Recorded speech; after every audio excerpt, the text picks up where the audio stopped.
Assalamualaikum warahmatullahi wabarakatuh.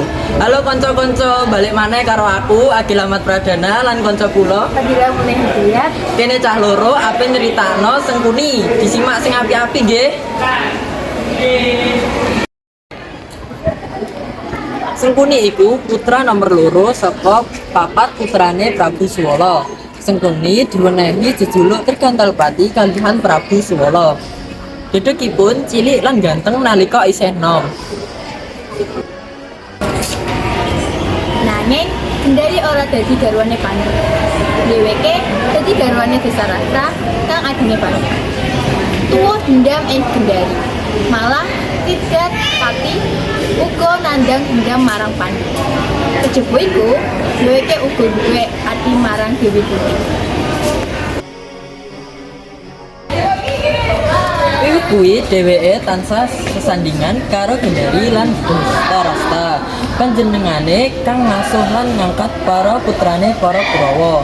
Kurupati luwih cedhak karo Trigantalpati timbang bapake Destarasta. Cedhak karo Kurupati uga duweni pengaruh sing kang kuat marang Kurawa liyane.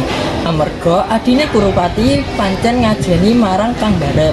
Karisma putrane sing sapisanan dihormati banget dening sedulur-sedulure liyane.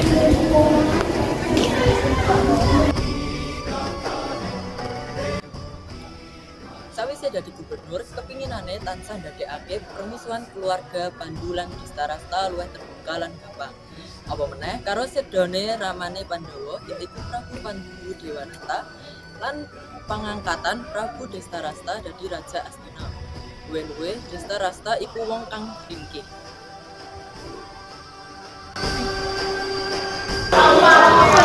Sengkuni mati ing paperangan nalika perang Baratayuda. Ing pewayangan mati ing tangane Bima. Amarga sifat-sifat lenga tuning dadi angel dikalahake. Satekane Bima nekat lan ora kepikiran. Nganti entuk pitutur saka Kresna lan Semar supaya nyerang cangkeme lan dubur. Amarga rong perangan mau ora oleh paedah lenga tuning. Lan pungkasane Sengkuni dikalahake. Sanajan dheweke durung mati. Amarga khasiat lenga tuning. Kanthi kondisi sing parah amarga cangkeme suwek lan awak remuk.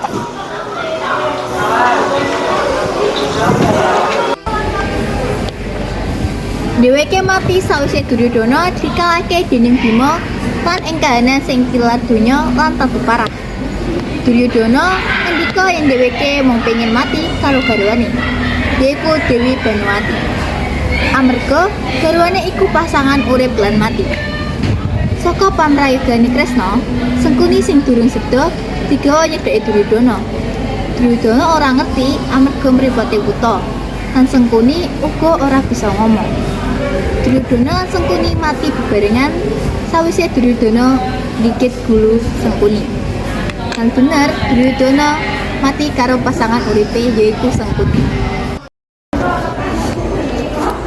Jadi iso disimpulno yen keluwihan Sengkuni yaiku kebal amarga lenga tala.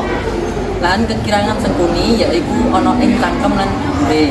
Amarga loro iku mau sing ora kenek khasiate lenga tala. Nah, nanging Sengkuni mati amarga dicopot karo Duryudana. Amarga Sengkuni iku pasangan hidupe Duryudana. Nah, guys, cekap semanten nggih. Kula cah loro mau ngerti ikut tok. Wassalamualaikum warahmatullahi wabarakatuh.